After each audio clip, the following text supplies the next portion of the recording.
In March of 1967, during a martial arts exhibition at the Long Beach Arena in California, a seasoned karate instructor named Victor Tanca made a public statement that would irrevocably alter the course of his life. It wasn't a private critique or a casual aside. It was a deliberate, resounding denunciation hurled from the audience, branding Bruce Lee's art, Jeet Kune Do, as a complete fabrication. Tanca, at 51, was a distinguished sixth-degree black belt in Shotokan Karate, the owner of 3 prosperous dojos in Southern California, and a stalwart veteran of national competitions. He was a man whose 20-year career had been built upon the pillars of traditional discipline, hierarchical respect, and unwavering adherence to ancient forms.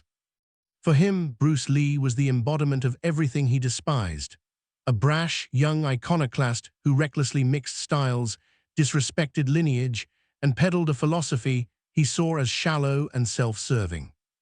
The exhibition was a grand affair, held in the cavernous Long Beach Arena. It was a charged atmosphere, a crucible of martial pride where the future of combat was being debated in real time. Bruce Lee had just concluded a captivating demonstration of his Jeet Kune Do philosophy.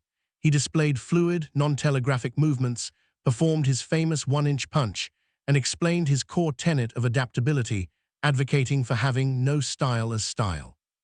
The audience was visibly captivated. Many rose to their feet in applause, but amidst this wave of approval, a single figure remained conspicuously still. Tanaka sat in the third row, arms crossed, his face a mask of profound, studied disapproval. As the applause subsided and Lee reached for the microphone to take questions, Tanaka rose. He didn't wait for an invitation. "You call that a martial art?" he declared, his voice cutting through the silence like a blade. "This is a collection of parlor tricks, devoid of discipline, respect, or substance. Jeet Kune Do is a sham, and you are deceiving these good people." The auditorium fell into an absolute hush. Spectators swiveled in their seats, instructors exchanged uneasy glances, and Bruce Lee, with the microphone in his hand, stood utterly immobile for what felt like an eternity. He was not processing the insult, he was assessing the profound intention behind it. What Tanaka was experiencing in that moment was something far deeper than mere professional disagreement. The terror of irrelevance had seized him completely. When an established authority figure witnesses a paradigm shift, their internal compass spins wildly. For Tanaka, Lee's success wasn't just a competing philosophy, it was a direct threat to the very reason for his existence. This fear of being rendered obsolete often masks itself as righteous indignation, and Tanaka had fully convinced himself that his outrage was justified, not recognizing it as the desperate defense mechanism it truly was. Bruce did not react with anger. He replaced the microphone, stepped calmly onto the center of the tatami, and met Tanaka's gaze with a chilling, controlled stillness. "You think it's a sham?" Lee asked, his voice low yet carrying to every corner of the arena. "Why? Because you have never faced anything outside the rigid boundaries of your own system. You've trained in Shotokan your entire life. You are a master within the rules of Shotokan. But when faced with someone who doesn't fight by that rulebook, you have no answer, and instead of confronting that limitation, you call it a fraud." Tanaka, his pride visibly inflamed, descended the steps and strode to the edge of the mat. "I have 20 years of real experience," he retorted, his voice trembling with indignation. "You have 5 years of performing for Hollywood. If your Jeet Kune Do is so effective, prove it, right here, in front of everyone." The challenge was unmistakable, public, and impossible to ignore. Bruce could have defused the situation diplomatically, but he understood that this moment was bigger than personal ego. It was the very validity of his lifelong work that was on trial. He removed his shoes, stepped onto the mat barefoot, and stood in the center, waiting. Tanaka followed, but his movements were steeped in ceremony. He executed a formal bow, assumed a rigid, classic fighting stance, his weight distributed evenly, his hands poised in a perfect kamae. He was the image of technical perfection, solid, confident, and formidable. The audience watched in stunned silence as a peaceful demonstration transformed into a high-stakes, real-world confrontation. There were no rules, no referee, just 2 men and 2 diametrically opposed philosophies about to collide. In stark contrast to Tanaka's rigid form, Bruce assumed no fixed stance. He stood relaxed, his feet in a natural, fluid base, hands loose at his sides, his body angled slightly to present a smaller target. His eyes did not fixate on Tanaka's hands, but rather on his center of gravity, his breathing, and the minute shifts in his weight. One instructor present tried to intervene, suggesting a conversation, but Bruce raised a hand to silence him. He called me a liar in front of everyone. Now he will see if he was right. Then, with no warning, no ceremony, he simply stated, "When you are ready." Tanaka advanced with the unshakable confidence of a man who had executed this movement 10,000 times. A sliding step forward, followed by a Jaikyuzuki, a reverse punch delivered with perfect hip rotation and devastating speed. It was a technique that had broken boards and knocked out opponents in competitions. It was a technique he had practiced religiously for 2 decades. But the punch struck nothing but air. Bruce didn't block or deflect. He simply wasn't there anymore. He had taken a half step to the side and inward, slipping inside the lethal arc of Tanaka's attack. Before Tanaka could even retract his extended arm, Lee was already inside his defensive perimeter, so close their faces were nearly touching. In a single, fluid motion, Lee's right hand rose in a short, devastating hook that struck Tanaka's liver with surgical precision. It wasn't a spectacular blow. There was no resounding crack of impact. But Tanaka felt the air evacuate his lungs in a paralyzing spasm. A searing, debilitating pain shot from his abdomen to his brain, and his legs immediately faltered. In that devastating instant, a horrifying thought began to crystallize in Tanaka's consciousness. This moment wasn't just about a lost fight. It represented the potential invalidation of 20,000 hours of dedicated practice. The terrifying possibility that he had dedicated his entire existence to a system with a fatal, exploitable flaw struck him with the force of a physical blow, far more devastating than any punch Lee could have delivered. The psychological impact of wasted time, of decades of effort potentially built upon an incomplete foundation, began to erode his confidence from within. Bruce gave him no time for recovery. As Tanaka staggered, his mind still processing the shock, Lee adjusted his position and executed a low, oblique kick to the outside of Tanaka's thigh. It wasn't a strike meant to knock him out. It was a strategic, anatomical attack designed to destabilize, to cut off mobility, and to limit his future options. Tanaka felt his leg buckle, the muscles seizing involuntarily. He tried to pivot his body to reposition his guard, but Bruce was already there, once again inside the line of attack. This time, Lee's open palm connected with the side of Tanaka's neck. It was a non-lethal strike, but it was supremely disorienting, causing Tanaka's head to snap violently to the side. The audience was completely silent, watching not a fight, but a pedagogical deconstruction. It was a live demonstration of a master systematically exploiting every gap in a man's system. Tanaka, desperate, attempted a me-jerry, a classic front kick, but Bruce simply shifted his hips, allowing the kick to pass harmlessly by his body. With Tanaka's leg still extended in the air, Lee executed a swift, low sweep, hooking his opponent's supporting leg. Tanaka crashed to the mat. It wasn't a dramatic, violent fall. It was almost technical, as if the ground had simply vanished from under his feet. He landed on his side, pushing himself up with his elbow, his training screaming at him to recover quickly. But as he looked up, Lee was standing 2 meters away, hands relaxed at his sides, breathing calmly, without a bead of sweat on his brow. He looked at Tanaka with a neutral, observant expression. There was no triumph in his eyes, no contempt, just the patient expectation of a teacher waiting for a student to grasp a complex lesson. In that moment, something inside Tanaka broke. It was not a physical fracture, but a profound conceptual one. He had trained his entire life for this confrontation. He had dedicated decades to perfecting his form, his timing, his kata. Yet in less than 20 seconds, everything he believed he knew had been rendered utterly inadequate. He was defeated by a man who didn't fight according to the manuals, who didn't respect traditional distances, who didn't telegraph his movements. Bruce was simply always one step ahead, thinking in a dimension Tanaka didn't even know existed. He rose slowly, brushing the dust from his gi, and for the first time in 20 years of martial practice, he had no idea what to do. Bruce took a step forward, not to attack, but to speak. "You are not weak," he said, his voice firm but devoid of cruelty. "You are exceptionally skilled within the confines of Shotokan. Your form is immaculate, Your power is genuine, but you have trained to fight karatekas in rule-bound competitions with predictable distances and rhythms. When someone doesn't adhere to those conventions, when they enter your line before you complete your movement, when they don't telegraph their attack, your training becomes a prison, not a weapon. It's not your fault. It's the fault of the system that taught you there is only one right way to fight. Tanaka absorbed every word, and each one cut deeper than any physical blow.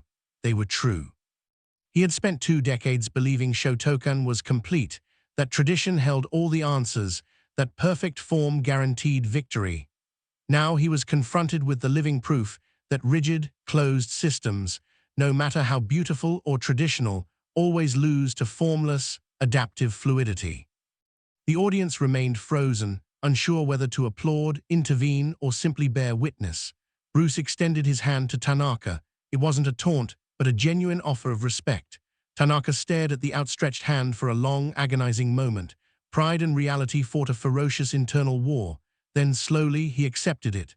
Bruce pulled him to his feet, and when they were face to face, he spoke softly, just loud enough for Tanaka to hear. You called me a fraud, but I didn't come here to humiliate you. I came here to show you that there are worlds beyond what you know. If you want to learn, my academy is open. If you want to keep believing I'm a sham, you are free to do that. But now you know the truth. Tanaka didn't respond.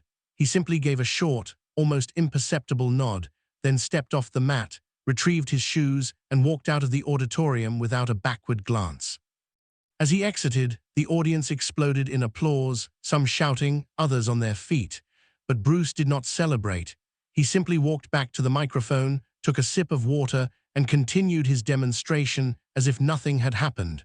For him, it wasn't about victory, it was about proving a point that words could never achieve. In the days that followed, the story spread like wildfire. Specialized martial arts magazines published detailed accounts. Instructors who witnessed it retold the story to their students.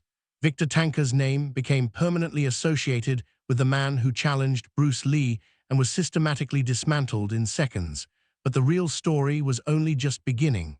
Tanaka did not return to his dojos immediately. He isolated himself for 2 weeks, replaying the incident in his mind, re-evaluating everything he thought he knew, questioning decades of certainties.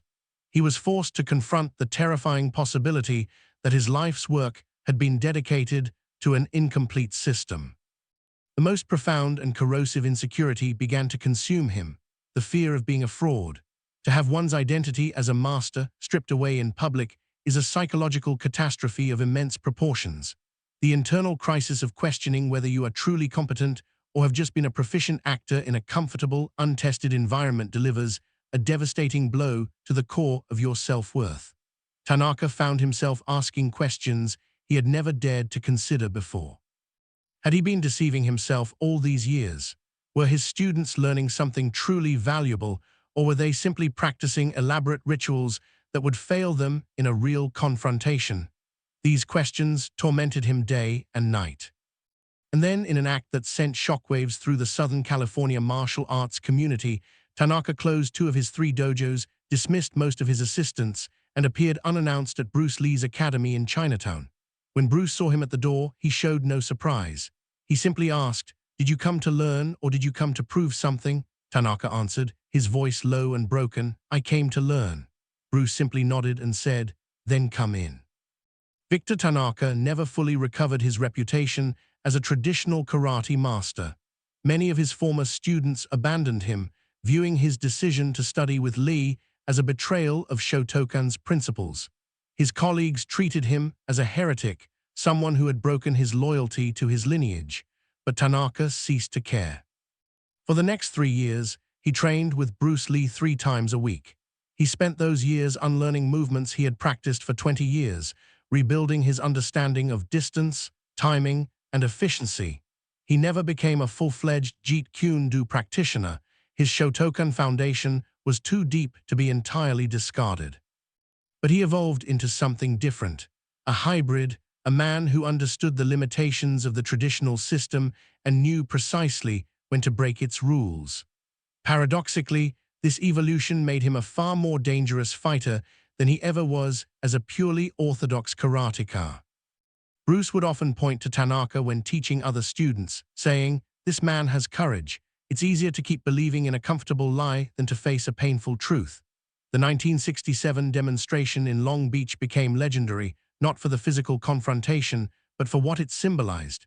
It was the old guard versus the new philosophy, tradition versus innovation, rigid form versus formless adaptability. The result was unequivocal. But the real lesson wasn't that Bruce Lee won. It was that Victor Tanaka possessed the humility to recognize his defeat and the courage to fundamentally change. Many traditional masters, when confronted with evidence of their system's limitations, simply deny reality, invent excuses, or attack the opponent's legitimacy. Tanaka did the opposite. He accepted he was wrong, swallowed his pride, and sought to learn, and in that he became more worthy of respect than if he had won. Bruce Lee passed away in 1973, just 6 years after that pivotal confrontation. But his philosophy lived on, not just through students like Dan Inosanto and Ted Wang, but also through Victor Tanaka, who never called himself a Jeet Kune Do instructor, but always publicly acknowledged that Bruce Lee had fundamentally changed his understanding of real combat. In 1985, 12 years after Lee's death, Victor Tanaka gave a rare interview to Black Belt magazine. When asked directly about that day in Long Beach, he responded with brutal honesty. "I called Jeet Kune Do a sham because I was afraid," he confessed. "Afraid that everything I had invested my entire life in was incomplete. Afraid that a kid in his 20s knew something that I, in my 40s, had never understood."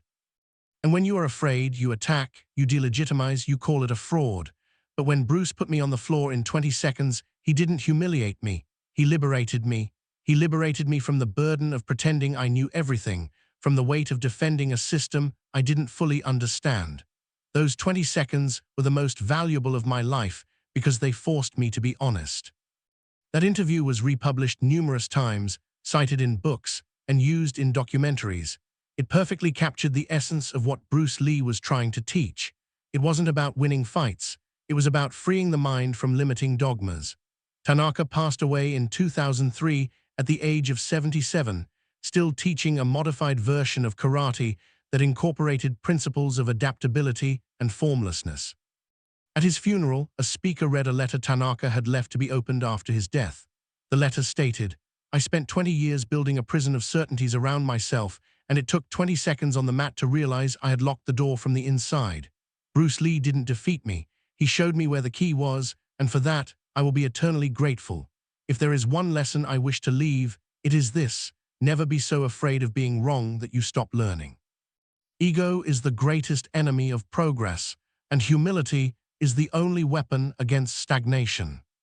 The letter was published in its entirety in several martial arts magazines and is still cited today as one of the most honest and powerful texts ever written by a traditional master about the experience of having his core beliefs challenged and destroyed. The story of Victor Tanaka and Bruce Lee is not about who was the better fighter. That question is irrelevant. It is about the profound chasm between closed systems and open minds, between blind adherence to tradition and the relentless questioning of all things in search of truth. Tanaka represented thousands of instructors who believed their art was complete, perfect, and infallible, viewing any deviation as heresy. Bruce Lee represented the radical idea that no system is complete, that all traditions have limitations, and that true mastery comes from understanding universal principles, not from memorizing ancient forms. When these two worlds collided on that day in Long Beach, the outcome was inevitable. Tanaka's rigid structure was no match for Lee's fluidity. However, the true miracle was not Bruce's victory, but Tanaka's subsequent metamorphosis, the courage to admit he had spent 20 years on an incomplete path, and the humility to start over from scratch. This is the real story. It's not about a 3-minute fight, but about a 3-decade journey of unlearning and reconstruction. Today, when martial arts instructors tell this story to their students, the lesson is never that Bruce Lee was invincible or that traditional karate doesn't work. The lesson is always about ego, about the courage to question your own certainties, and about the difference between appearing confident and being truly competent. Victor Tanaka called Jeet Kune Do a fraud because he failed to understand that systems are merely tools, not absolute truths. Bruce Lee accepted the challenge not to prove personal superiority, but to demonstrate that adaptability will always overcome rigidity. In the end, both men emerged from that experience better than they entered. One had his philosophy validated publicly, the other had his mind freed from the chains of orthodoxy. If there is a singular takeaway from this story, it is this: the most painful defeats are frequently the most important victories. It is only when we admit we are wrong that we can finally begin to be right. Victor Tanca took 20 seconds to fall on the mat, but it took him 20 years to truly stand up. And that journey, the journey of a man willing to challenge his deepest convictions, is the one that truly matters. It is a testament to the power of vulnerability and the unsung heroism of starting over.